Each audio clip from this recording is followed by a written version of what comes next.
Jaya Radha Madhava Kunja Bihari Jaya Radha Madhava Kunja Bihari Gopijana Vallabha Givaradhari Gopijana Vallabha Givaradhari Jasodanandana Vrajana Ranjana Jasodanandana Vrajana Ranjana Jamuna Tira Vanachari Jamuna Tira Vanachari Jaya Radha Madhava Kunja Bihari Gopijana Vallabha Givaradhari Gopijana Vallabha Givaradhari Jasodanandana Vrajana Ranjana Jasodanandana Vrajana Ranjana Jasodanandana Vrajana Ranjana Jasodanandana Vrajana Ranjana Jamuna Tira Vanachari Jamuna Tira Vanachari Jaya Sri Krishna Chaitanya Prabhu Nityananda Sri Advaita Gadadhar Srivasadi Gaura Bhakta Vrindam Jaya Sri Krishna Chaitanya Prabhu Nityananda Sri Advaita Gadadhar Srivasadi Gaura Bhakta Vrindam Hare Krishna Krishna Krishna Hare Hare Hare Rama Hare Rama Rama Rama Hare Hare Hare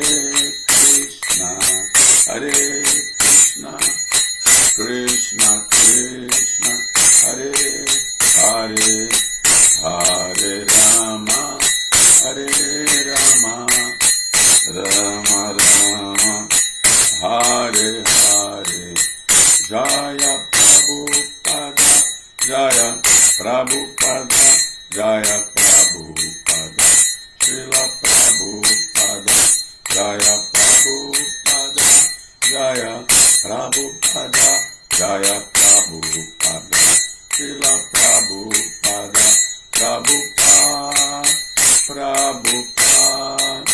Prabhupada Jaya Prabhupada Jaya Jaya Prabhupada Prabhupada Prabhupada Jaya Prabhupada Prabhupada Prabhupada Prabhupada Prabhupada Gurudev Gurudev Gurudev Gurudev Nitai Gora Hari Bo Hari Bo Hari Bo Gora Hari Bo Nitai Gora Hari Bo Hari Bo Hari Bo Gora Hari Bo Jaya Jagannath Jaya Jagannath Jaya Baladev Jaya Subhadra Jaya Jagannath Jaya Jagannath Jaya Baladev Jaya Subhadra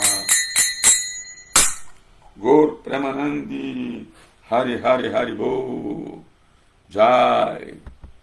Estamos aqui agora dando continuidade a nosso estudo diário, né, eterno do Srimad Bhagavatam, né, que é uma das atividades principais para um devoto, para um bhakta, é a leitura regular do Srimad Bhagavatam, né?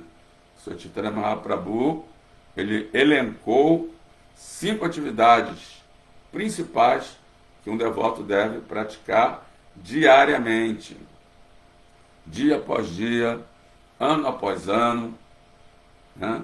E até vida após vida. Primeira coisa, cantar os santos nomes do Senhor. Hare Krishna, Krishna Krishna, Hare Hare. Hare Rama, Rama Rama, Hare Hare. Segunda coisa, se associar com devotos, né? Vaishnava Sangha. Terceira coisa, ler diariamente o Srimad Bhagavatam, estudar o Srimad Bhagavatam diariamente. Quarta coisa, adorar as deidades diariamente do Senhor Krishna nas suas casas, nas suas residências ou em algum templo, né, que você esteja residindo ou próximo de sua residência. E a quinta coisa, morar num lugar sagrado. No caso, se você monta um altar na sua casa e pratica um sadhana, adorando regularmente essa deidade, você transforma o seu lar também num lugar sagrado, né? Cantando os santos nomes, lendo Bhagavatam, se associando com devotos e adorando as deidades no seu altar, oferecendo seus alimentos, né? Fazendo o seu puja, né? Então essas são as 5 atividades que o Sr. Chaitanya Mahaprabhu elencou como sendo as 5 principais. Então aqui nós estamos em uma delas.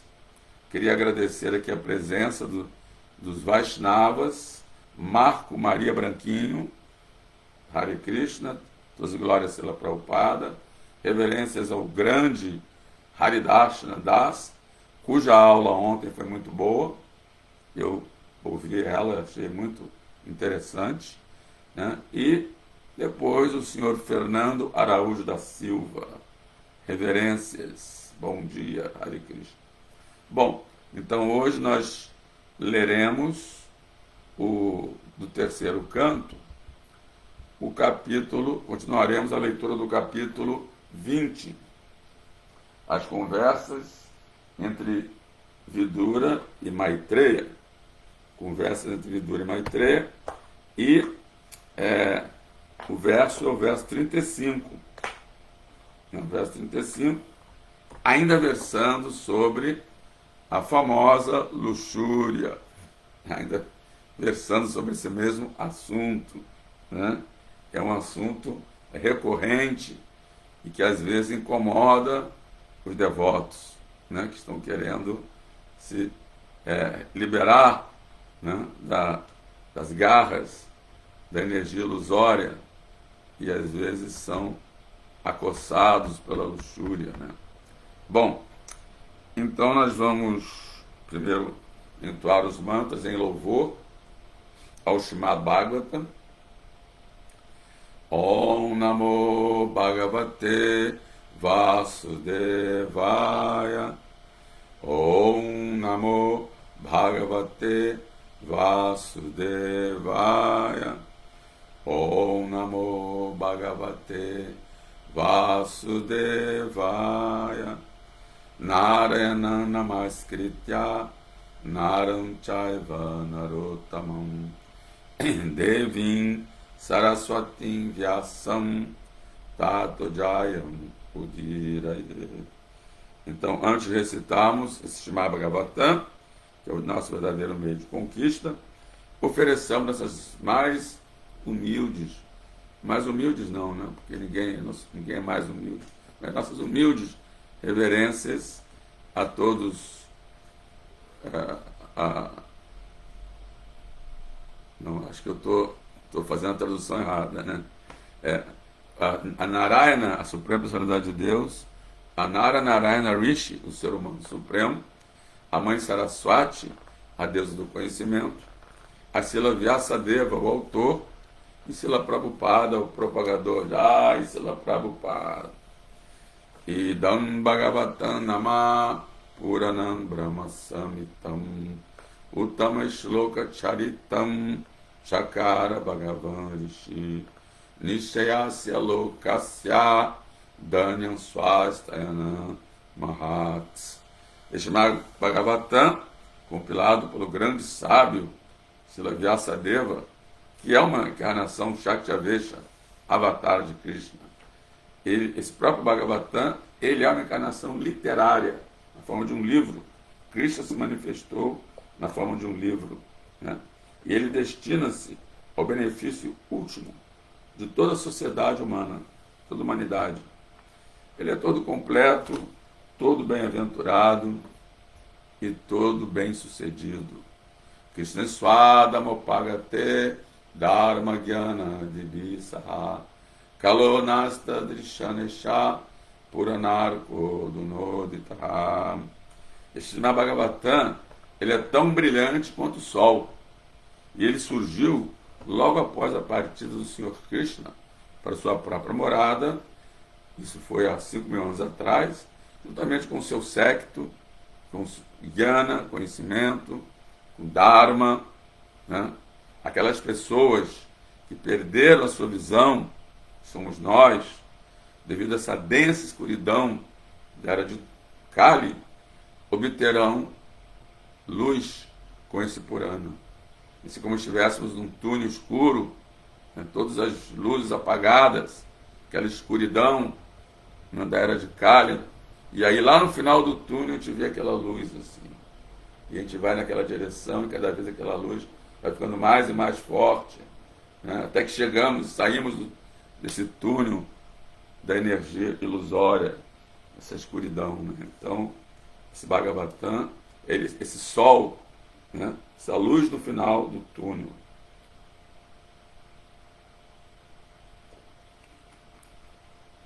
Nasta prayeshu abhadreshu nityam bhagavata sevaya bhagavati utamais loke bhakti bhavati nasti. Que por regularmente ouvirmos as leituras do Srimad Bhagavatam e por regularmente servirmos aos devotos puros e todos os Vaishnavas, tudo que é inauspicioso no coração é quase que completamente destruído. O serviço devocional se estabelece no nosso coração como um fato irrevogável. Ah, isso mesmo, Haridas, né? Estamos aqui nos associando, né, virtualmente, né, entre os devotos e ao mesmo tempo lendo o Srimad Bhagavatam. Estamos fazendo duas das atividades mais recomendadas pelo Sr. Chaitanya. Bom, então vamos ler aqui o verso 35 do capítulo 20. Verso 35 do capítulo 20. Vamos lá.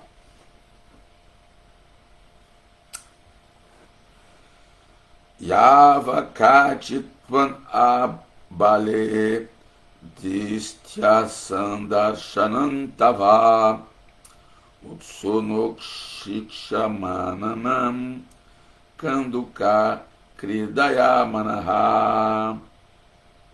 Ya, quem quer que, vá ou Katit, qualquer pessoa, Twan, tu, Abale, ó bela mocinha, Distya, por fortuna, Sandar Shanam, vendo, tava de ti, Utsnoshi, agitas, Ikshamananam, dos espectadores, Kanduka, com uma bola, Kridaya, por brincar, Manaha, a mente. Tradução e significados dados por sua divina graça, A.C. Bhaktivedanta Swami Srila Prabhupada. Jai Jagadguru Srila Prabhupada aqui, Jai. Quem quer que sejas, ó bela mocinha, nós somos afortunados por ser capazes de ver-te.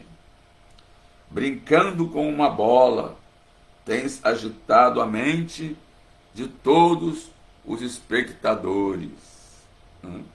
Então continua a saga da mocinha, né, que na verdade era manifestação do crepúsculo, né, que se manifestou do corpo do Senhor Brahma. O Senhor Brahma abandonou aquele corpo impuro, né, e que estava assim acossado, que tinha procriado rakshasas e yakshas e demônios, né? Então o Senhor Krishna orientou a ele que abandonasse aquele corpo sutil, impuro, né? Quando fala que Brahma abandonou o corpo, entenda-se que ele abandonou o corpo sutil, aquela mente, aquele intelecto que estava contaminado devido ao fato de ter procriado asuras, e esses asuras automaticamente, ao surgirem, perseguiram o Senhor Brahma para copular com ele, né? Copular com seu próprio pai, né? Essa mentalidade assúrica, né? De luxúria, né? E aí ele então saiu correndo, e esses rakshasas atrás dele, uns para comê-lo, devorá-lo, outros para copular com ele, né? E aí então ele abandonou aquele corpo sutil que transformou-se no crepúsculo. E esse crepúsculo se manifestou na forma de uma bela mocinha para atrair esses mesmos asuras, né? Para atrair esses mesmos asuras, né? Esse é o verso anterior, né? Os versos anteriores, eu vou só ler aqui rapidamente para que aqueles que não estão acompanhando possam entender o contexto do que está acontecendo aqui, né? O Senhor Brahma aproximou-se do Senhor quando esses rakshasas estavam assim, perseguindo ele, e falou-lhe assim: meu Senhor, por favor, protegei-me desses demônios pecaminosos que eu criei sob vossa ordem.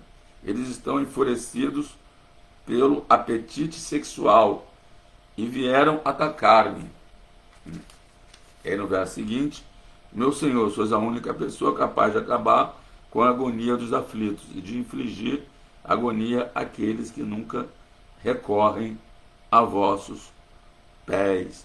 Quer dizer, na hora que ele estava sendo atacado por esses demônios luxuriosos, ele se refugiou em Krishna.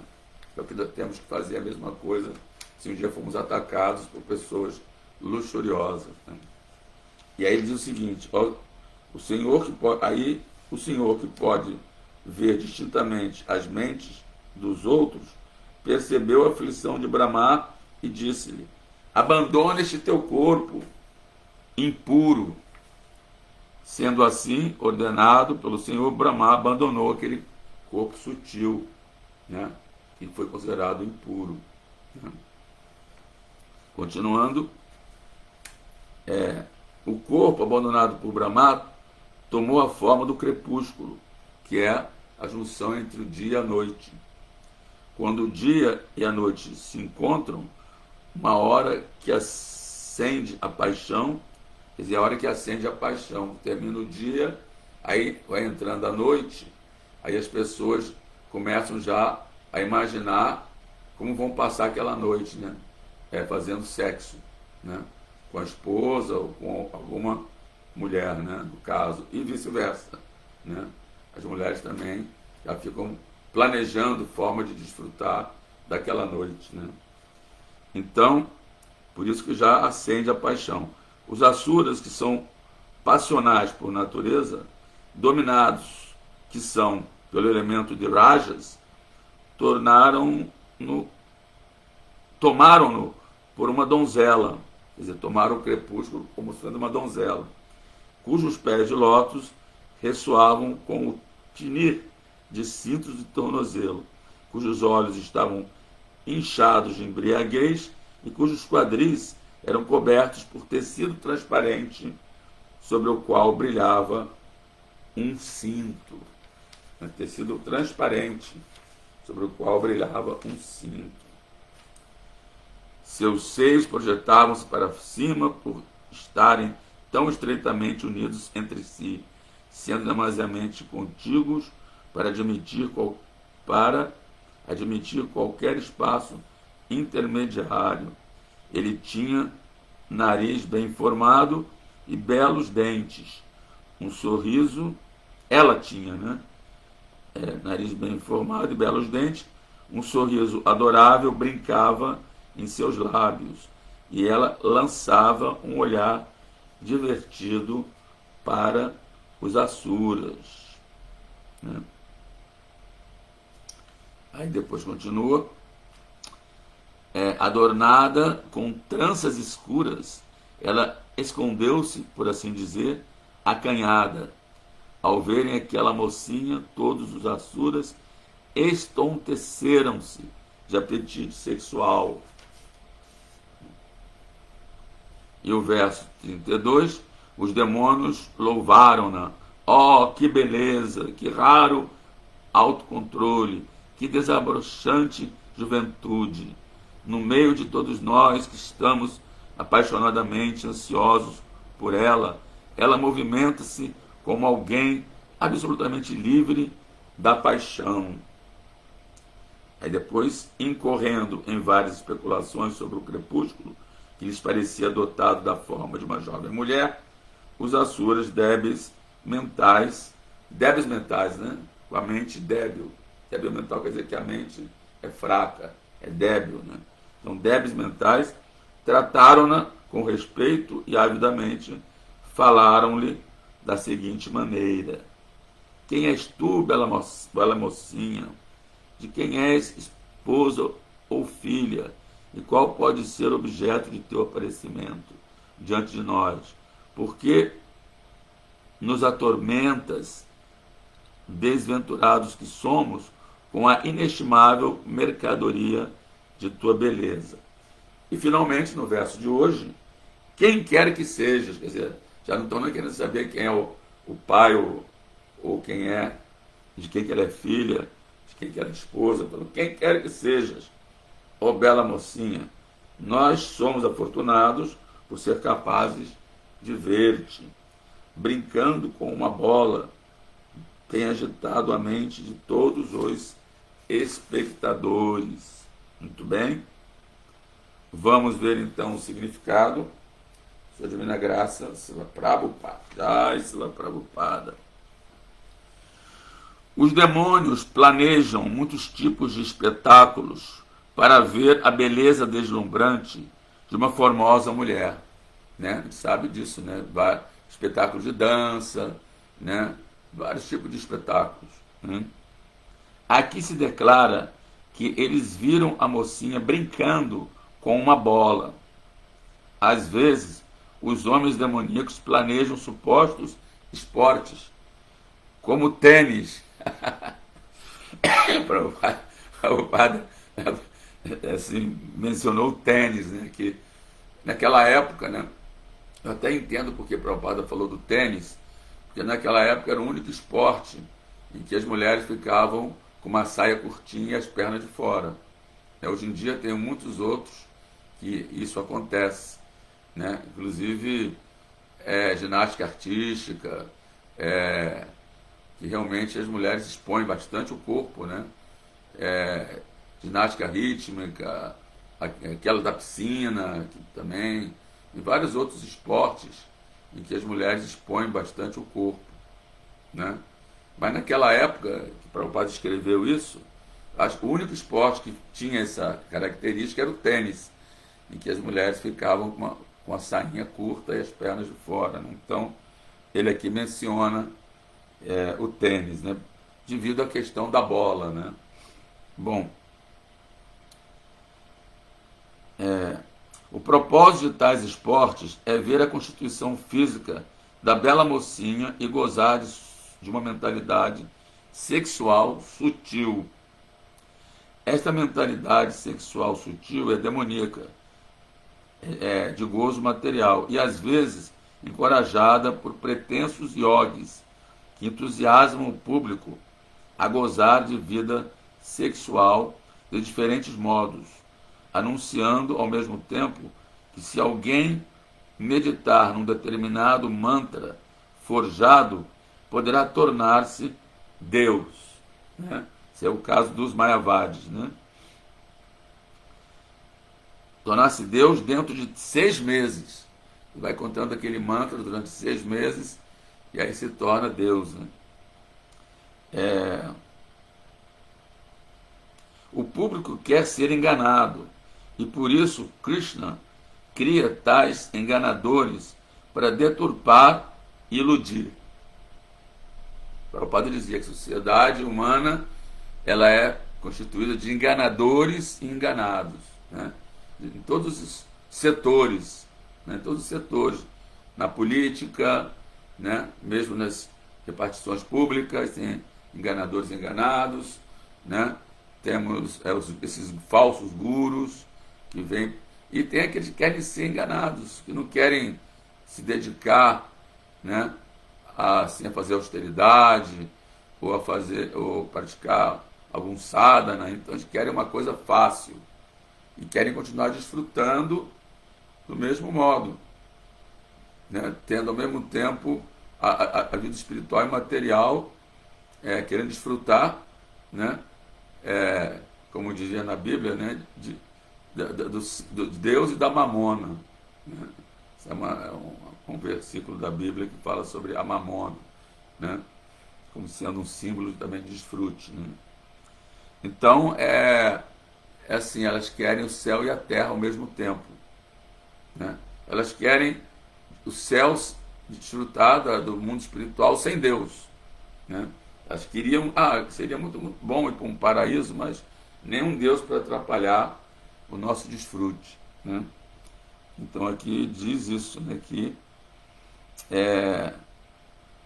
ele quer, o público quer ser enganado e por isso surgem os enganadores, né, para deturpar e iludir. Esses ditos yogis são, na verdade, gozadores do mundo disfarçados de yogis. O Bhagavad Gita, contudo, recomenda que se alguém quiser gozar da vida, não poderá fazer com os sentidos grosseiros. Exatamente o oposto, né? Com os sentidos grosseiros, a gente não consegue desfrutar. A gente desfruta por alguns momentos, mas depois fica frustrado, né? E é um desfrute, assim, efêmero, né? Temporário, passageiro, né? O médico experiente aconselha ao paciente que se abstenha do desfrute ordinário enquanto esteja doente. Uma pessoa doente não pode desfrutar de nada. Ou às vezes ela tem aquela dieta rígida, né? E assim não pode comer as coisas gostosas que ela, né, que ela aprecia. Ela tem que só comer certas coisas. Tem várias assim, restrições, né? Então ela não pode desfrutar de nada. Ela tende a restringir seu desfrute para livrar-se da doença. Quer dizer, a primeira pessoa ela passa por um período de austeridade, né? Como ontem o Prabhu Haridashna mencionou, né? Passa por um período de austeridade para se curar da doença. E depois que ela fica curada, aí ela pode saborear as comidas que ela antes queria comer, mas ia fazer mal, né? Semelhantemente, nossa condição material é uma condição doentia. Temos que entender isso. Nossa condição material é uma condição doentia. Quem quiser gozar do verdadeiro desfrute dos sentidos, terá que se livrar do enredamento da existência material. Inclusive, uma vez eu vi Hridayananda Maharaj mencionando isso, e também já depois eu vi em outros locais, né, que nessas clínicas de recuperação de assim, pessoas que têm dependência de drogas, né, primeiro passo é a pessoa reconhecer: eu tenho uma doença, esse vício é uma doença, esse vício não vai me levar a lugar nenhum, esse vício vai me afundar, vai me levar para o fundo do poço, né? Então, a primeira coisa que ela tem que entender, ela tem que ter convicção de que esse vício que ela tem não é bom, é uma doença, né? E esse então é o primeiro passo. Quando a pessoa dá esse primeiro passo, daí fica mais fácil o tratamento, né? Que a própria pessoa vai se esforçar para se curar desse vício, né? Mas enquanto a pessoa pensar que é legal, que é bom, é incrível, fumar maconha é incrível, intoxicação é incrível, quando ela pensar assim, aquele cara é careta, e ele é careta. Eu me lembro, né, quando eu era garoto, né, jovem, né, quem não fumasse maconha era careta. Então, muitos jovens às vezes iam fumar só para não ser chamados de careta, né? Então achava que era uma coisa boa, era legal, era algo assim, era uma coisa avançada, né? Era uma atividade assim, digamos, naquela época se dizia assim, para frente, né, pessoa, mas na verdade não era atividade, não era para frente, era para trás, né? Então achavam que era uma coisa boa, né? Só que não, né? Então o primeiro passo é a pessoa entender, eu estou numa condição doentia nesse mundo material, né? Eu preciso me curar, né?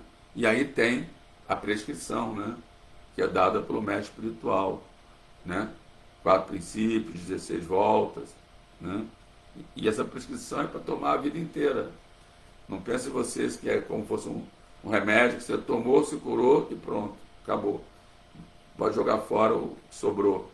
Não, é para ser tomado a vida inteira, porque a condição material, enquanto estivermos aqui nesse corpo, é uma doença, né? Estamos apegados aos sentidos, aos objetos dos sentidos, né? Então, na vida espiritual, podemos desfrutar de gozo dos sentidos que não tem fim.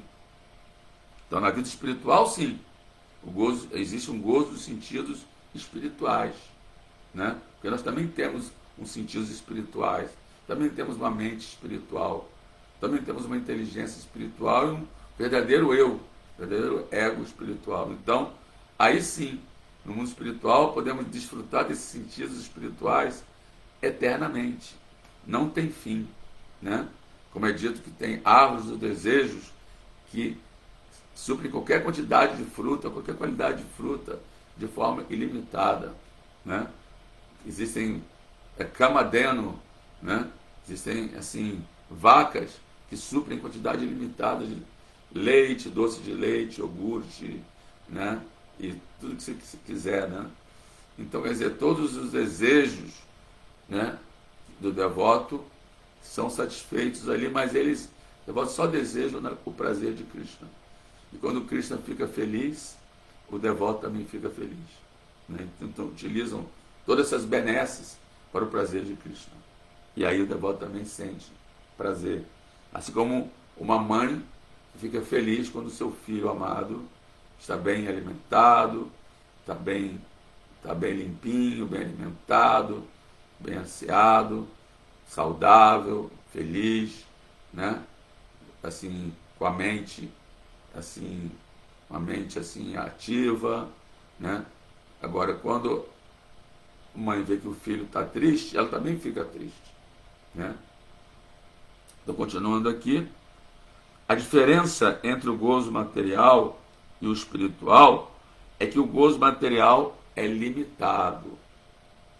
Mesmo que um homem se ocupe em gozo sexual material, ele não poderá desfrutá-lo por muito tempo, né? É questão de alguns segundos ou talvez alguns poucos minutos, né? E acabou, né? Mas quando se abandona o gozo sexual, então sim, pode-se entrar na vida espiritual, que é interminável. No Bhagavatam 5.5.1, afirma-se que Brahma Saukya, a felicidade espiritual, é Ananta, interminável. Isso é nas instruções de Rishabhadeva para os seus filhos prachetas, né? Ele fala, Nayana Dehodera Bhajan Eloke Kama Arastam Vibhujande. Vocês não devem utilizar essa forma humana de vida para desfrutar como cães e porcos, Vibhujan, que comem excremento. A vida humana é Tapodivyam Putraka Jena Sattvam, é feita para, ó meus filhos, Tapodivyam para austeridades transcendentais, Sattvam, na moda da bondade, para a pessoa então, Brahma Saukyan Tvanantam, poder desfrutar de Brahma Saukyan, uma felicidade espiritual Anantam, ilimitada. Quando nós utilizamos a forma humana de vida para austeridade, para assim, sadhana, né? Para vida espiritual, cantando Hare Krishna, Krishna Krishna, Hare Hare, Hare Rama, Rama Rama, Hare Hare. Esse cantado Mahamantra 16 voltas é chamado Tapodivyam, austeridade divina, né? Sattvam, e que nos leva ao modo da bondade pura, assim como a leitura do Bhagavatam também, né? E aí então, Brahma Saukyan Tvanantam, poderemos desfrutar de prazer transcendental, Brahma Saukyan Tvanantam, né? As criaturas tolas enamoram-se da beleza da matéria e acham que o prazer por ela oferecido é real, mas na realidade isso não tem nada a ver com o verdadeiro prazer. Srila Prabhupada, Patita Pavan Ki Jai. Patita Pavan significa aquele que é o salvador dos caídos, que somos nós, né? Então, uma Gyana Timiram Dasya, Gyananjana Salakaya, Chakshu Amilitam Jena Tasmai Sri Gurave Namah. Sri Chaitanya Manobhistam Staptam Jena Bhutale Swayam Rupa Kadamahyam Tadati Swapadantika. Nasci na mais escura ignorância, todos nós nascemos na mais escura ignorância, até mesmo o Senhor Brahma nasce na ignorância. E o mestre espiritual abre nossos olhos com a archote do conhecimento transcendental. Por isso ofereçamos nossas mais respeitosas reverências a ele. E quando é que Srila Rupa Goswami estabeleceu nesse mundo material a missão para satisfazer o desejo do Senhor Chaitanya de pregar a consciência de Krishna em toda parte, né? Quando esse é o desejo do Senhor Chaitanya, se Chaitanya Manobhistam, esse é o desejo dele, né? Que cada cidade e vila se ouça o Mahamantra de Krishna. Quando então que Rupa Goswami estabeleceu a missão para satisfazer esse desejo nesse mundo material, me dará refúgio aos seus pés de lótus. Vandeham Sri Guru Silta Padakamalam Sri Gurum Vaishnavans Cha Sirupa Sagrajatam Sagana Raghunatam Vitam Tam Sajivam Sadvaitam Savadutam Parijana Sahitam Sri Krishna Chaitanya Devam Sirada Krishna Padam Sagana Lalita Sri Visakam Vitam Cha. Esse mantra ele oferece reverência aos 6 Goswamis, ao Panchatattva, a Lalita, Visakha e Radha Krishna, né? Anchakalpa Tarubhyascha Kripasindhu Vaivaccha Patitanam Pavanebhyo Vaishnavebhyo Namah. Por isso, minhas respeitosas reverências a todos os Vaishnavas, os que estão aqui agora presentes, assistindo essa live, e também os que assistirão depois, e também a todos os outros demais Vaishnavas, mesmo os que não assistem essa live, que são cheios de compaixão pelas almas caídas e com árvore dos desejos satisfazem o desejo das entidades vivas, em especial a sua divina graça, a ser Bhaktivedanta Swami Srila Prabhupada. Namaon Vishnu Padaya Krishna Prestaya Bhutale Srimad Bhaktivedanta Swami Iti Namine Namaste Saraswati Deve Gauravani Prachare Nirvishesha Sunyavadi Pastachai Deshatarine. Repetindo o verso de hoje, verso 35 do capítulo 20 do terceiro canto. Javakati Tvam Anale Dishcha Varda Dishcha Sandarshanam Tava Utsunok Shiksha Mananam Kanduka Kridayamanaha. Quem quer que sejas, ó bela mocinha, nós somos afortunados por ser capazes de ver-te. Brincando com uma bola, tens agitado a mente de todos os espectadores. O verso seguinte, vou dar só ler o verso para dar um pequeno spoiler para amanhã, diz assim, verso 36, ó bela mulher, quando bates repetidamente a bola saltitante contra o solo com tuas mãos, teus pés de lótus não permanecem num só lugar. Oprimida pelo peso de teus seios desenvolvidos, tua cintura fica fatigada e tua clara visão fica, por assim dizer, embaçada. Por favor, entrança teus lindos cabelos. Quer dizer, eles estão numa viagem mesmo de contemplação dos objetos dos sentidos, né? Então, esse verso, esse ponto aqui, ele é muito bem descrito por Krishna na Bhagavad Gita. Aquele famoso verso que diz assim: Jayato Vishayam Pusha Sangatejo Pajayate Sangasam Jayate Kama Kama Krodho Vijayate. Ele fala assim, por contemplar os objetos dos sentidos, a pessoa desenvolve apego por esses objetos, né? E a partir desse apego da contemplação, que pode ser vendo, como aqui essas pessoas demoníacas estão assim, vendo essa bela mocinha, né? Que na verdade eles estão imaginando, né? Essa bela mocinha, estão imaginando que na verdade é o crepúsculo, né?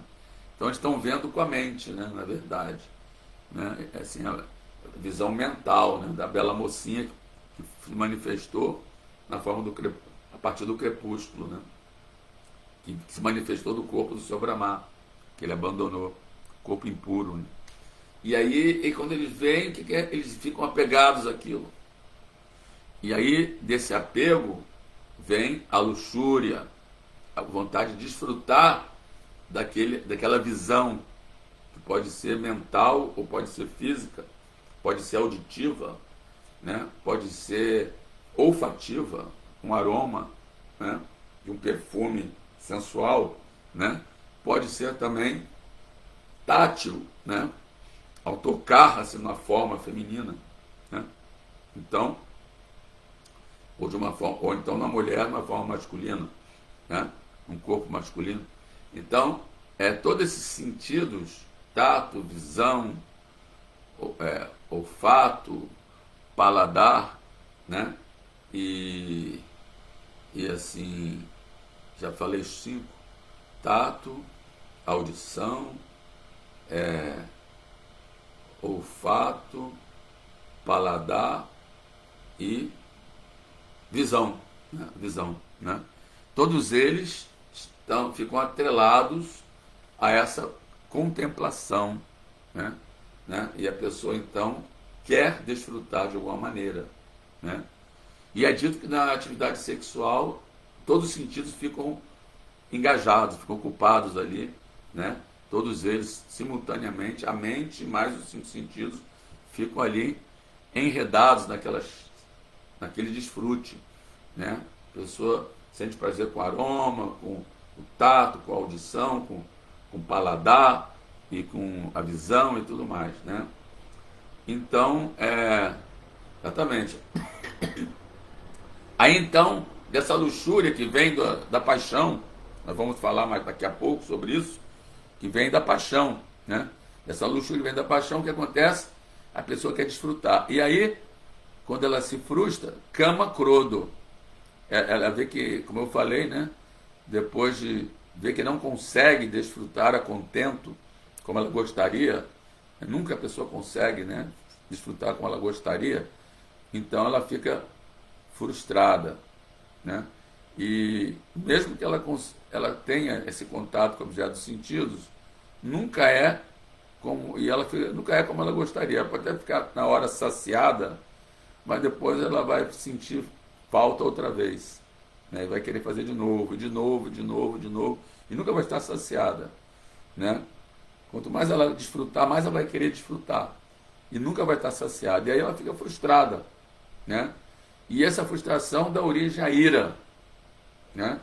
Essa ira em que a pessoa fica assim, pô, não consigo ser feliz nesse mundo, por mais que eu desfrute, né? Eu não consigo ser feliz. Então ela fica irada, fica revoltada com esse mundo material, fica revoltada com as outras pessoas, fica revoltada com seu parceiro sexual, fica revoltada com o mundo, né? E fica irada. E quando a pessoa fica assim irada, o que acontece? A memória dela, ela fica iludida. Ela se ilude. Ela começa a entrar num pesadelo. Um pesadelo, numa fantasmagoria, em que ela pensa que isso vai me dar prazer. Não, aquilo é que vai me dar prazer. Não, não é isso que vai dar, é aquilo que vai. Aí, mesmo que a pessoa seja às vezes casada, começa a procurar outros relacionamentos fora do casamento, né? Porque achando que aquele lá não é suficiente, né?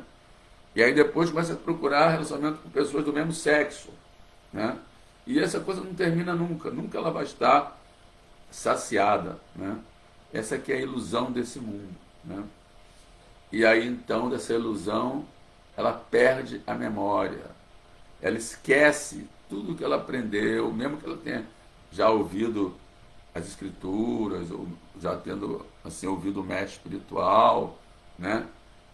Krishna dá para ela o esquecimento, como diz no Bhagavad Gita, no verso 15, capítulo 15, Krishna dá o conhecimento, Krishna dá a memória e também Krishna dá o esquecimento. Então, quando Krishna vê, ela quer esquecer, ela quer se afundar no mundo material, então Krishna dá o esquecimento para ela esquece, né? Então dessa ilusão vem a perda da memória, né? Ela já não lembra mais as instruções que ela possa ter recebido, ou mesmo que ela não seja um devoto ou um transcendentalista, ela não lembra que ela botou o pé na jaca e sofreu, né? Enfiou o pé na jaca e sofreu, né? E fica assim, né? Enfiando o pé na jaca e sofrendo, enfiando o pé na jaca e sofrendo, e não para nunca, né? Porque você sempre acha que da próxima vez vai dar certo, da próxima vez eu não vou sofrer, né? E às vezes as pessoas casam várias vezes, né? Tive aí artistas, né, famosos, casam muitas vezes, querendo ser felizes e nunca conseguem, né? A pessoa tem tudo, tem fama, tem dinheiro, aí casa, aí daqui a pouco separa, casa de novo com outro. Aí também brigam, vão para a justiça, né? Aí depois casa com outro e fica assim, né? Pulando de parceiro em parceiro sem conseguir desfrutar como queria. E aí daquele amor, daquele romance vira ódio. Aquele amor vira ódio, o homem agride a mulher, né? Temos aí centenas e centenas e milhares de casos de feminicídio, de agressão às mulheres, porque, né? Assim, a paixão, quando a paixão termina, inicial, aquele fogo da paixão, né? Aí cada um mostra as suas garras, né? Cada um mostra as suas garras e aí brigam, e aí se separam, e aí o cara não aceita a separação, e aí quer matar a mulher e por aí vai, né? E aí aquele amor, aquele romance idílico inicial vira ódio.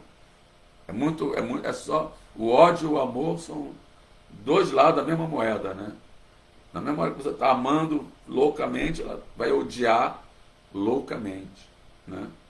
Vai querer matar outra pessoa, e assim com aquele egoísmo, né? Porque a luxúria é egoísmo, né? Então ela vai querer que só ela possa desfrutar daquela pessoa e mais ninguém.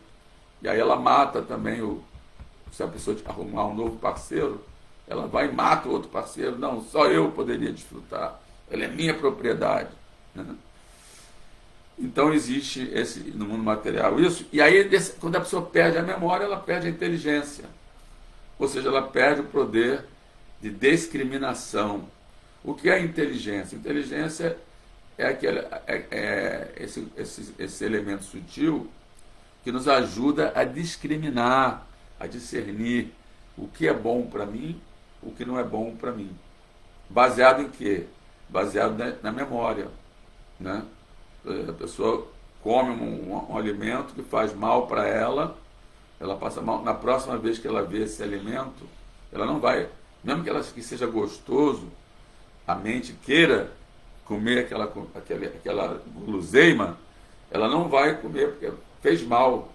Então a memória lembra, até um animal tem esse tipo de comportamento, né? Se o animal come alguma coisa que fez mal para ele, se você der de novo aquela mesma coisa, ele não come. Por mais que ele se sinta atraído, ele não come, porque ele lembra que quando ele comeu, ele passou mal. E é dito até, eu estava vendo no National Geographic, que às vezes, quando dá veneno para um animal, né, e os outros veem ele morrendo, os outros não comem mais aquele alimento, porque viram que os outros parceiros morreram quando comeram. Então a memória ela auxilia a inteligência para fazer esse discernimento do que é bom para mim e do que não é bom para mim, né? Mas como na aula passada a Haridarshan estava falando, né, existe preyas, existe shreyas, né? A preya é aquilo que me dá prazer imediato, o que a mente pede, né? Eu quero desfrutar disso, né? Esses demônios estão vendo aquela forma atrativa, eu tenho que desfrutar daquilo, e não estão nem considerando se aquilo ali vai ser bom ou ruim para ele. A mente só quer desfrutar, né? E aí tem shreyas. Shreyas já é quando a pessoa utiliza a sua inteligência e vê, bom, eu quero fazer o que vai fazer bem para mim, vai ser benéfico para mim, né? Se for benéfico para mim eu comer esse alimento, eu vou comer. Se não for benéfico para mim comer esse alimento, eu não vou comer. Por mais que pareça ser gostoso, se ele tiver ovo, por exemplo, vou botar a tila que hoje eu esqueci de botar.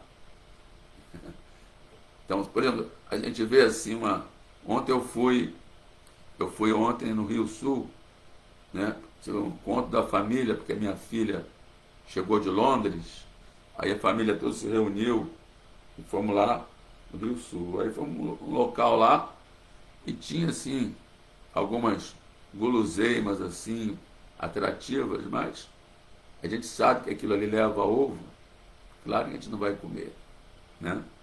Mesmo que seja muito atrativo, né? Então isso significa shreyas, você utilizar a inteligência para... Acho que ninguém botou tílaka durante a aula. Acho que eu sou a primeira pessoa que coloca tílaka durante a aula, né? Acho que nunca vi ninguém fazendo isso. Bom, esqueci de botar, estou botando agora, pelo menos antes tarde do que nunca, né? Bom, então a pessoa, o shreyas quando você utiliza a sua inteligência para fazer aquilo que vai ser benéfico, que vai ser saudável, né? Para a autopreservação. Quando a pessoa a inteligência está assim, ela perde a inteligência devido à perda da memória, devido à ilusão, voltando para trás agora, de frente para trás, né? Ela perdeu a inteligência porque ela perdeu a memória, já não sabe o que é bom, o que é ruim direito, né? Já não esqueceu as instruções que recebeu, as experiências ruins que teve no passado. Aí por que ela perdeu essa memória? Porque ela ficou iludida achando que ela vai conseguir desfrutar daquele objeto dos sentidos. Aí depois, por que ela ficou iludida? Foi iludida porque ela ficou irada, frustrada. E por que ela ficou irada? Porque ela ficou luxuriosa, quis desfrutar. E por que ela ficou luxuriosa? Porque ela ficou apegada a um objeto dos sentidos que ela contemplou. Né? Então fiz agora assim, o caminho de volta, né? De trás para frente. Né? Então, esses demônios aí estão assim, estão imaginando, né?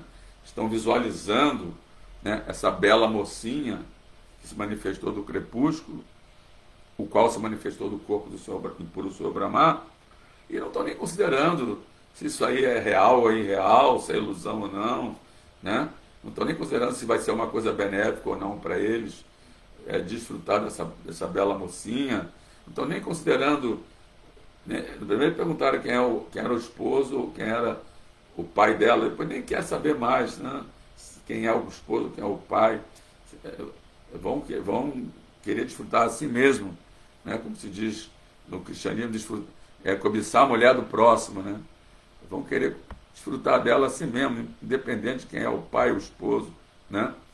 Então, quer dizer, não estão nem considerando nada, estão só atraídos pelo objeto dos sentidos, né? E aí, criando apego, e a luxúria, então, vem a partir daí, né? Então, é essa sequência da Bhagavad Gita. E tem também outra sequência interessante, né? Que é quando, que é no capítulo 3, né? Quando Arjuna pergunta para Krishna, Atakena prayuktana papancharte purusha anesha apivaneja balaiva niyodita, né? Arjuna pergunta para Krishna, ó Krishna, o que faz uma pessoa cometer atos pecaminosos contra o Dharma, né? Como esses demônios aqui estão querendo fazer, mesmo contra a sua vontade. No caso, os demônios, eles não estão nem aí para isso, mas tem muitos transcendentalistas que não estão querendo fazer isso, mas ainda assim parece que tem uma força que impele eles a fazer isso, mesmo contra a vontade, como se fosse empurrado pela força, né? Quer dizer, já é um outro caso, né? No primeiro caso, os demônios eles não têm nenhum freio, nada refreia eles, né? Mas tem as pessoas que querem se livrar desses atos pecaminosos, que querem transcender, mas aí elas são levadas a incorrer em pecados, mesmo contra a vontade. Aí é um outro caso, né? Como se fossem impelidos pela força. Isso acontece com todos nós transcendentalistas, que estamos tentando ser transcendentalistas e em alguns momentos do percurso a gente tropeça, né? E aí então Krishna responde, Kama Esha, Kroda Esha, Raja Guna Samudbhava, Mahasana Mahavidinam Irvairinam. Krishna diz, ó Arjuna, é apenas luxúria que nasce do modo da paixão. Então, aí, o que nós temos que combater? O modo da paixão. Nós temos que tentar sair do modo da paixão. E qual é o modo da paixão? É aquele no qual desenvolvemos desejos e anseios ilimitados. Desejo de fama, prestígio, desejo de acumular riquezas, desejo de desfrutar do gozo dos sentidos, desejo de... Ou seja, o modo da paixão é caracterizado pelos desejos materiais egoístas, o qual se chama luxúria, né? Desejos materiais egoístas, na verdade, é o significado de luxúria, né? Então, a pessoa, ela está no modo da paixão, ela tem desejos pessoais egoístas, né? E trabalha para satisfazer esses desejos. E não pensem vocês que só são pessoas não devotos, aí do mundo, mundanas. Não.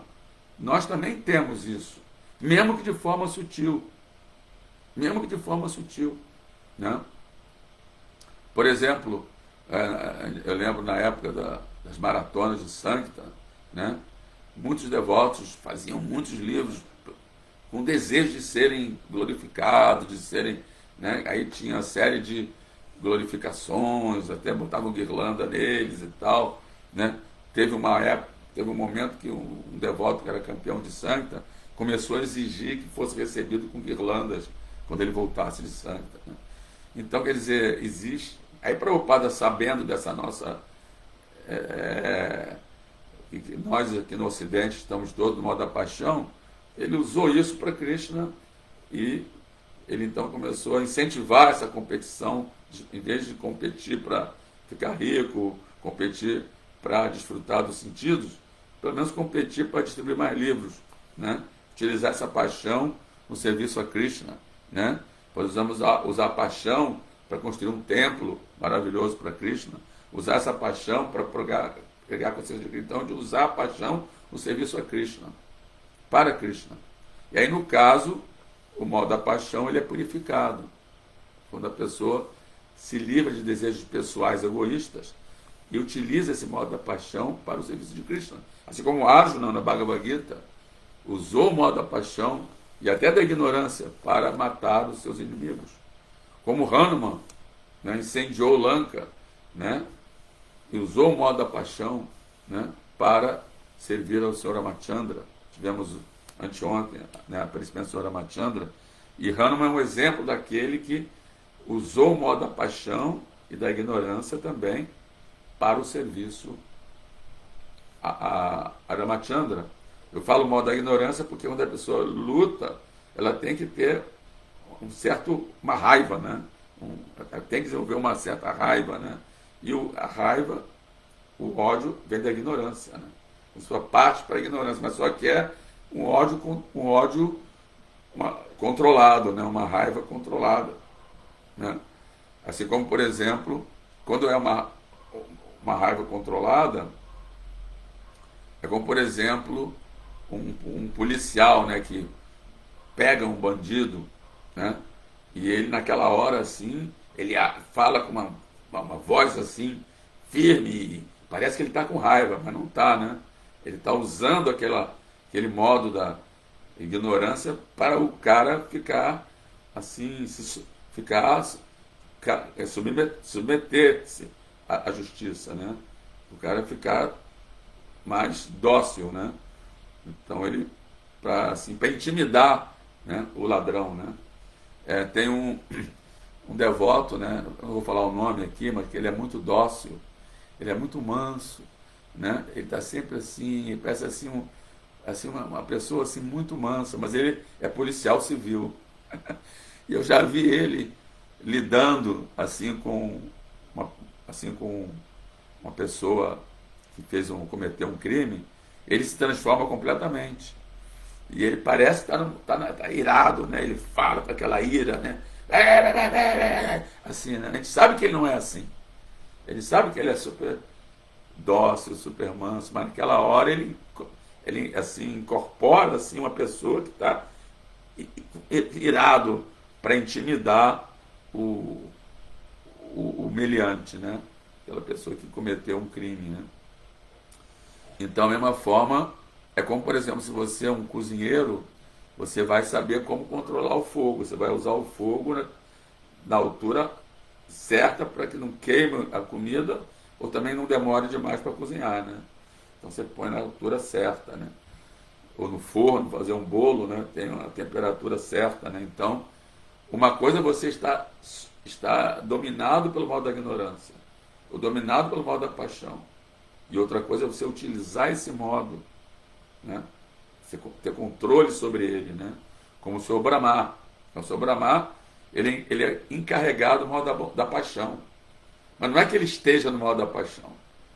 Ele não está assim, assim como se diz, enredado pelo modo da paixão. Ele utiliza essa paixão para criar o mundo material. Mas ele não é sujeito a ele ficar nesse modo da paixão, né? Então é diferente, né? A pessoa que está, né, totalmente dominado pelo modo da paixão e aquele que utiliza e tem domínio sobre esse modo da natureza para executar um serviço devocional a Krishna, né? Então, Primeira coisa que uma pessoa tem que fazer para não ficar luxurioso é se livrar do modo da paixão. Que aqui Krishna fala claramente, a luxúria que vem do modo da paixão, né? É a luxúria apenas ósma, na kama esha, que depois transforma-se em ira, né? Kama esha, kroda esha. Rajoguna samudbhava. Então, é que é nascida da moda paixão, essa luxúria. Desejo de desfrutar separadamente de Krishna. Desejo egoísta, né? Então, Rajoguna, Mahasano, Mahapatma, que é o maior inimigo, né, do transcendentalista, ou mesmo de qualquer pessoa, né? Mahasano quer dizer é insano. Mahasano quer dizer é algo insano, né? Super insano, Mahasano. Mahapatma, e é um inimigo pecaminoso. Mahapatma. Mahapatma quer dizer o mais pecaminoso inimigo da entidade viva e que cobre o conhecimento dela, né? Deixa eu ver se eu acho aqui esse verso, aqui na Bhagavad Gita. Está aqui, ó. Aí depois Krishna continua falando, ó. Ele fala assim, vamos ver, Mahasana Mahapatma, Kamaesha Korodayesha, Rajoguna Gasam Bhava, Mahasana Mahapatma, Videnam Iravayanam. Aí ele fala assim, Dumenavriya Tevanir Yatadarsho Malena Cha Yato Benabirito Garbage Tata Tenedan Abritam. Ele fala assim como a fumaça cobre o fogo, assim como o pó cobre um espelho embaçado, ou o ventre cobre um embrião, diferentes graus de luxúria cobrem o ser vivo, né? Então, alguns estão muito cobertos pela luxúria, outros não estão tão cobertos. Então, Prabhupada dá o exemplo, por exemplo, o ventre que cobre o embrião, quer dizer, então o embrião está bem coberto ali. Aí são as árvores, as plantas, os animais mais assim, digamos, mais assim, básicos, né? Como insetos e assim, seres aquáticos, assim. Então está bem coberto, a sua consciência está bem coberta, né?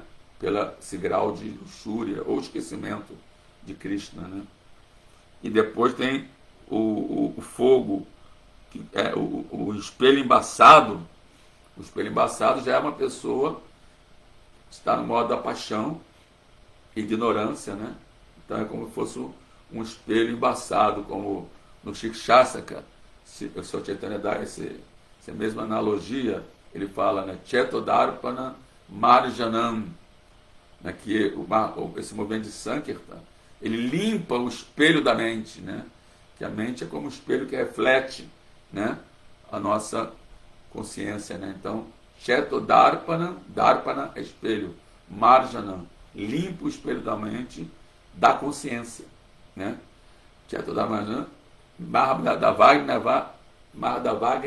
Nirvapana, e apaga o fogo da vida condicionada, né? De repetidos nascimentos e mortes, né? Chetodarpana, Marjana, Mahadavagni, Nirvapana, Shreya, Kairava, e nos dá Shreya. Nós falamos antes, ainda há pouco falamos, Shreya, né? Aquilo que é benéfico, né? Tira a gente de preyas, aquele desfrute imediato, e nos coloca em Shreyas, né? Aquilo que é benéfico. Shreya, Kairava, Chandrika, Vitarana. É assim como fossem os raios de uma lua de bênção, que vai nos dar o que é benéfico, né? Chandrika, Vitarana, Vidyavado, Jivanã. E é a vida de todo o conhecimento transcendental. É o conhecimento transcendental em ação, né? Vivo, né? Assim, na prática, né? Vidyavado, Jivanã, conhecimento transcendental na prática, né?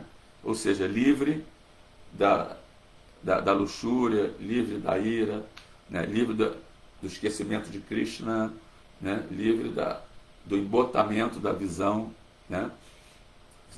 após participar de Sankirtana, está limpando esse espelho, né? E também apagando o fogo, porque o outro exemplo aqui, a fumaça que encobre o fogo. Isso já é um ser humano que já está assim se iluminando, já está assim obtendo assim uma visão, né, além do gozo material. Então tem ali o fogo, mas tem uma fumacinha ainda que está ali querendo encobrir o fogo. Mas aí Mahadavagni Vapanam, esse canto congregacional dos Santos Nomes, apaga esse fogo da vida condicional e aí depois a fumaça vai embora também, né? Jivanam Sherekasankarana Jatodat Paramajanam Bhava Mahadavagni Vapanam Shekarav Sandikavitarana Vijavado Jivanam Anandambudi Vardhanam, e aí nos capacita a saborear o néctar pelo qual sempre ansiamos, através de nos colocar no oceano de Ananda, né? Anandambudi Vardhanam Pratipadam Purnam Stas Vadanam Sarvatmas Napanam Karam Param Vijayate. Glórias a esse Sankirtana, o canto congregacional dos santos nomes de Krishna. Hare Krishna, Krishna Krishna, Hare Hare, Hare Rama, Rama Rama, Hare Hare. E aí no verso seguinte, verso 39, Krishna diz: assim, a consciência pura da entidade viva, sábia, é coberta por seu eterno inimigo, sob a forma da luxúria, que nunca é satisfeito e queima como fogo. Queima como fogo. Tem também aquele verso que nós cantamos diariamente, né? Sansara dava nalalida louca, tranaya karo naga naga natvan, praptasya kalya nagunar navasya, Vande Guru Sri Charanaravinda, que é o mestre espiritual, né, o Guru, nós oferecemos reverência a esse Guru, que assim como uma nuvem apaga uma queimada, né? Temos aqui várias queimadas hoje em dia no Brasil, né? E aí os bombeiros ficam ali lutando para apagar o fogo, mas eles apagam o fogo aqui, o fogo começa em outro lugar, e aí o fogo fica debaixo do chão também, fica o fogo no subsolo também, fica o fogo, então eles não conseguem apagar, porque eles pensam que apagaram, mas o fogo está lá no subsolo, daqui a pouco, de novo, né? Ele sai debaixo da terra, né? Então, quando chega a nuvem de chuva, e aí então o mestre espiritual é como uma nuvem de chuva que pega, assim, chega no oceano de misericórdia, né? Ele absorve toda a água do oceano de misericórdia e jorra sobre aquela pessoa que está materialmente aflito no fogo ardente da existência material, né? Então, por isso que essa analogia também é dada aí, que esse mundo material é como fogo ardente, né, que está queimando a todos nós através dessa luxúria, né, desejo de desfrutar, né, dos sentidos materiais. Aí depois agora ele fala um verso importante, ele diz assim: os sentidos, a mente e a inteligência são os lugares de assento para esta luxúria, esse desejo egoísta de desfrutar da matéria. Através deles, a luxúria confunde o ser vivo e obscurece o verdadeiro conhecimento que ele possui. Então, quer dizer, mesmo a pessoa que está cultivando o conhecimento espiritual, essa luxúria ocupa pontos estratégicos na mente, na inteligência. Então, é como aqui nesse verso do Bhagavatam, em que é dito que assim, a pessoa planeja, né? Ela planeja esse desfrute, né? O que planeja? A inteligência planeja, né? A inteligência começa a concatenar planos, né, para satisfazer a mente. Em vez de a inteligência controlar a mente com o conhecimento transcendental, né, e assim discernir, né, o que é benéfico para mim, o que não é, e refrear os impulsos da mente, não, a inteligência faz o contrário. Ela começa a concatenar planos, invenções para para satisfazer as invenções mentais, né? Como aqui nesse verso é dito, né? Que diz assim que somos capazes de ver, né? Prabhupada fala aqui, né? Os demônios planejam muitos tipos de espetáculos, né? Então a inteligência planeja, né? Espetáculos para que ele possa satisfazer a luxúria, né? O desejo da mente, né? Então esse planejar, esse é o tema da aula de hoje, né? Esse planejar é exatamente a luxúria que se infiltra, né? No lugar de assento na inteligência também, né? Quando a pessoa não estuda as escrituras, ela não age com a inteligência do guru, shastri, sadhu, ela usa essa inteligência para satisfazer a mente, né? E os sentidos, né? Então ela obscurece o verdadeiro conhecimento que a pessoa, que o ser vivo possui, né? Que esse conhecimento já está dentro de nós, só está obscurecido, tá? Assim, encoberto por essa luxúria que se assenta na mente, na inteligência e nos sentidos. Aí vem então a solução que Krishna dá. Ele fala o seguinte: portanto, ó Arjuna, ó melhor dos Bharata, desde o início refreie este grande símbolo do pecado, a luxúria, regulando os sentidos e aniquile este destruidor do conhecimento e da autorrealização. Então, desde o início, quando a pessoa vê o sinal que vai bater luxúria, vê o sinal que a mente vai começar a fazer as suas invenções mentais, você já deve, na hora, refrear imediatamente, né? Tem até um passatempo, né? Os devotos saíam a Sankta, os brahmacharis, quando eu era brahmachari, né? E tinha assim, o lance do segundo olhar, né? Então, digamos que a pessoa seu brahmachari está distribuindo livros e passa assim uma mulher muito bonita, muito atrativa, muito assim sensual. Se ele olhar a primeira vez, depois tudo bem, já olha para outras coisas, tudo bem. Mas quando olha pela segunda vez, esse que é o problema. Olhar a primeira vez, quer dizer, a gente não é cego, né? A pessoa olha assim, mas depois a inteligência já trabalha, não, deixa eu me focar aqui na consciência de Krishna. Isso aí é ilusão, isso é uma ilusão de energia ilusória, né? Mas se o devoto olhou e olha pela segunda vez, aí pronto, esse foi fisgado para a ilusão, né? É o segundo olhar, né, que a gente falava, né? Nunca deu o segundo olhar, né? O primeiro é inevitável, né? Mas aí depois o segundo você já desvia desde o início, né? Já refreia, né? Esse símbolo do pecado, o desejo de desfrutar, né? Porque quando contempla, a pessoa já cria o apego. E já do apego já vem a luxúria, o desejo de desfrutar e pronto, né? A pessoa já é fisgado, né? E aí então aniquile esse destruidor do conhecimento da autorrealização. Então tem que ser algo imediato, né? Desde o início, e se a pessoa deixar para o meio, já fica muito difícil, né?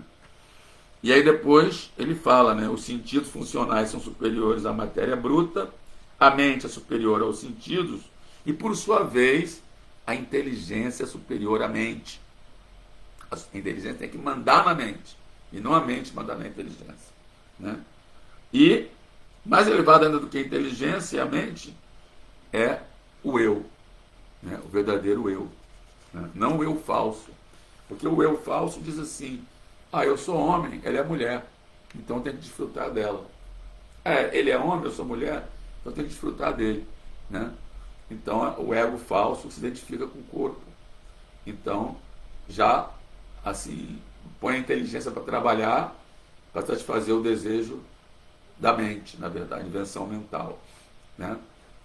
Então, finalmente, no último verso desse capítulo 3, Krishna dá a solução final. Ele diz assim sabemos que você é transcendental aos sentidos, à mente e à inteligência materiais. Preste atenção. Os sentidos materiais, a mente material e a inteligência material. Ó Arjuna de braços poderosos, a pessoa deve equilibrar a mente por meio de deliberada inteligência. Ela deve equilibrar a mente por meio de deliberada inteligência. O que é deliberada inteligência? É a inteligência que é assim, coordenada pelo eu superior, pelo verdadeiro eu, não pelo eu falso, né? E assim é deliberada inteligência espiritual, consciência de Krishna, pela força espiritual da consciência de Krishna, vencer esse inimigo insaciável conhecido como luxúria. Então essa força espiritual, o Prabhupada dizia, pureza é a força, né? E vamos obter através de sadhana, vamos obter através de cantar Hare Krishna, Krishna Krishna, Hare Hare, Hare Rama, Rama Rama, Hare Hare. Então, gente, para variar, terminei 9h30, não consigo terminar antes. Agradeço aí a todos pelas suas presenças, né? Vamos ver se temos algum comentário ou perguntas, né? Vamos ver aqui, já li esse aqui. Haridashna, me lembrou a peça Kali que eu fiz a loucura da contemplação dos objetos sentidos. Isso mesmo. Haridashna, ele assim encenou muito bem a loucura, né?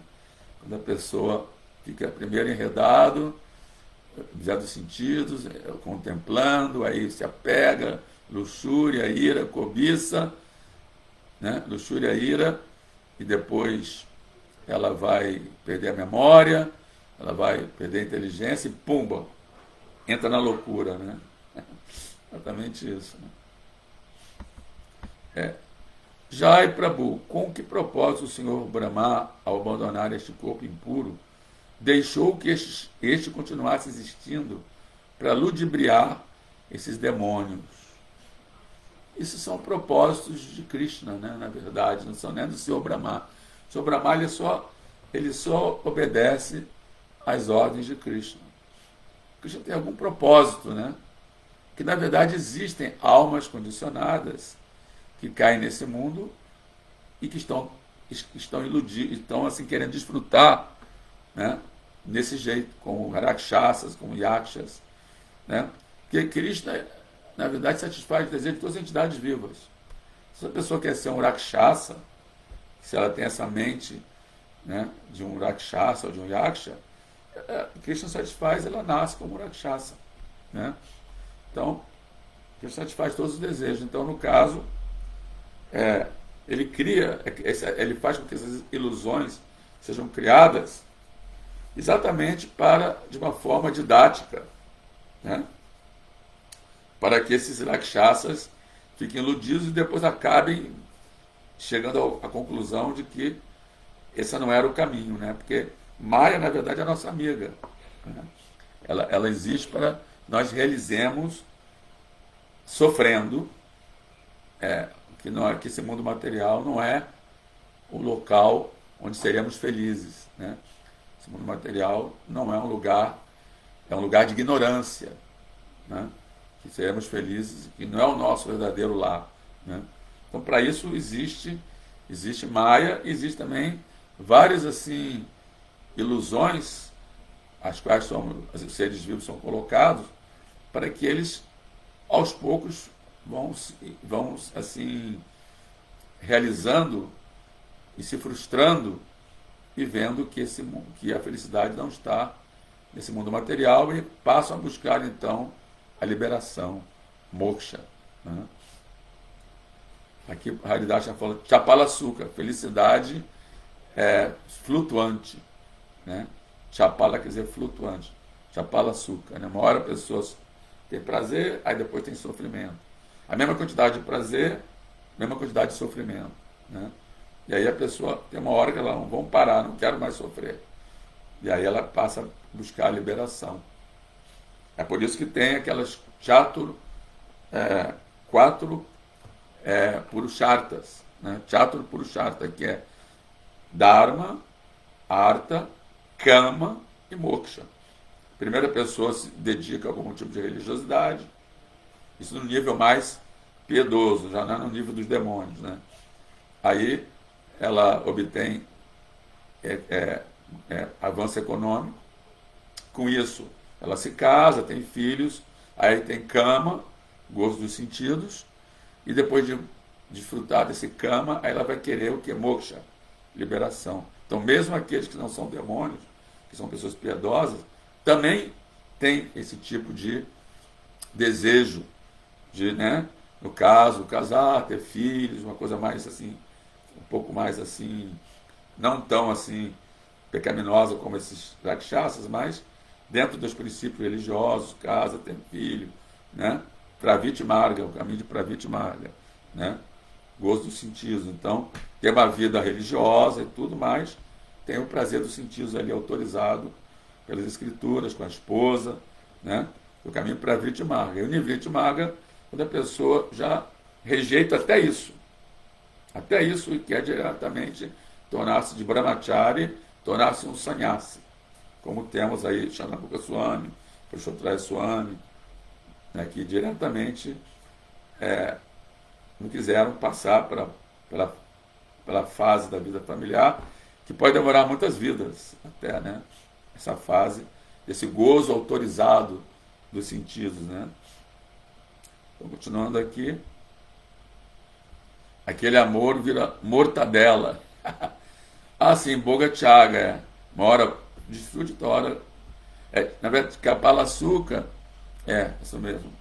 Também tem a deusa da fortuna, que é chamada Chanchala, que é inconstante, né? Ela não fica num lugar só, né? Então, os demônios querem a deusa da fortuna para eles, assim como Ravana raptou Sita, mas logo Sita foi resgatada e ele foi morto, né? Marco Ferrari, na verdade, não se trata de amor, não é verdade? É paixão, exatamente. É paixão. A paixão, a pessoa pensa que é amor, mas é paixão, né? O amor é uma coisa mais sutil, né? O amor é o chakra cardíaco, né? Aquele amor mais sublime, né? E a paixão já é do chakra umbilical, né? É uma coisa mais inferior, né? Tem a ver com o prazer dos sentidos, com o gozo dos sentidos, né? Marcos Maria Branquinho, Prabhu, essa peça, o senhor tem o texto dela, gostaria de montar ela aqui em Goiânia. Então, Marcos Maria Branquinho, como é um ator, né?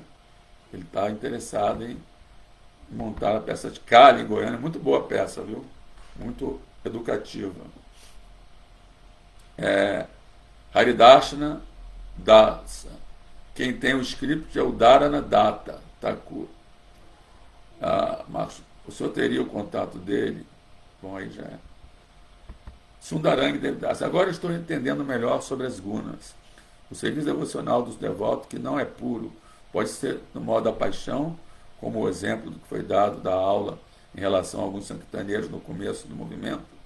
Talvez todos, que estavam ainda como iniciantes. Sim, queriam prestígio, queriam ganhar a maratona para ter prestígio e serem glorificados, né? Então tinha ainda o desejo, mas era o serviço devocional. Krishna Prabhupada ocupou-nos nesse serviço devocional para utilizar essa paixão de querer assim ser glorificado, o melhor sankirtaneiro, ganhar a maratona e tal. E usou isso para o serviço de Krishna, né? Haridashna. Vamos ver o que o Haridashna fala aqui. Na época das grandes competições do Sankirtana, fui preso fazendo Sankirtana em Barra do Piraí. Eu era... Saiu dali. Saiu do local, ele estava falando. Eu era brahmachari e na delegacia me fizeram tirar a roupa. Nossa! Eu fiquei só de interior. Então expliquei que eu era um monge e missionário. Passatempo...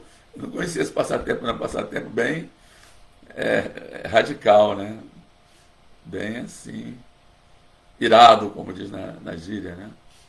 Vamos ver aqui mais algum comentário. Jai Vrajabhumi, Jai Prabhu, Hare Krishna, todas as glórias Srila Prabhupada, Gaur Premanande.